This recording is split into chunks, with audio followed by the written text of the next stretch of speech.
Hi friends, welcome to Monis kitchen. இந்த recipe வந்துட்டு சாதம், சூடான சாதம், இட்லி, தோசை, சப்பாத்தி எல்லாத்துக்கும் அல்டிமேட்டாக இருக்கும். ட்ரை பண்ணி பாருங்கள். தக்காளி கடையல், நாட்டு தக்காளி எடுத்துருக்கேங்க. சின்ன வெங்காயம், பூண்டு, அதுக்கப்புறம் வந்து வரமிளகா வந்து காஞ்சது இல்லைங்க, பச்சை மிளகா பழுத்திருக்கும்ல, செடியிலேருந்து பொறிச்சிட்டு வந்தேன். ஒரு சட்டியில் எண்ணெய் ஊற்றிட்டு கடுகு போட்டு தாளிச்சிட்டு கொஞ்சம் கடலைப்பருப்பு போட்டு தாளிச்சிக்கலாங்க. தாளிச்சதுக்கப்புறமேட்டுக்கு கட் பண்ணி வச்சுருக்க சின்ன வெங்காயம், பூண்டு, வரமிளகா, கருவேப்பிலை எல்லாத்தையும் போட்டு நல்லா வணக்கிக்கலாம். இதுக்கு தேவையான அளவு உப்பு போட்டுக்கலாம். வெங்காயம் வணங்குறதுக்கு வெங்காயம் நல்லா வணங்க விட்டுறலாங்க. வணங்கினதுக்கப்புறமேட்டுக்கு கட் பண்ணி வச்சுருக்க தக்காளியும் ஆட் பண்ணிக்கலாம். ஒரு பட்ச தக்காளி போட்டுட்டு அது வணங்குறதுக்குள்ளே இன்னொன்றையும் கட் பண்ணி ஆட் பண்ணிட்டாங்க. இது நாட்டு தக்காளினால சீக்கிரம் வந்து தக்காளி மசிஞ்சிரும். இதுக்கு தேவையான உப்பு போட்டுட்டு நம்ம வந்து தட்டு போட்டு மூடி வச்சிடலாம்.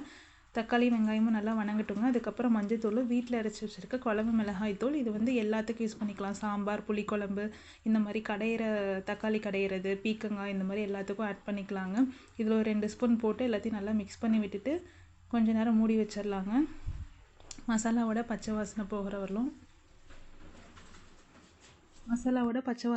வரலும் நல்லா கொஞ்சம் மிக்ஸ் பண்ணி விட்டுட்டு கொஞ்சமாக தண்ணி ஊற்றி ஒரு மூடி போட்டு மூடி வச்சிடலாங்க. ஒரு 5 மினிட்ஸ் கழிச்சு கொத்தமல்லி தழை வந்து கட் பண்ணி போட்டு நம்ம கடைஞ்சோம்னா கொத்தமல்லியோட வாசம் நல்லா சூப்பராக இருக்கும்.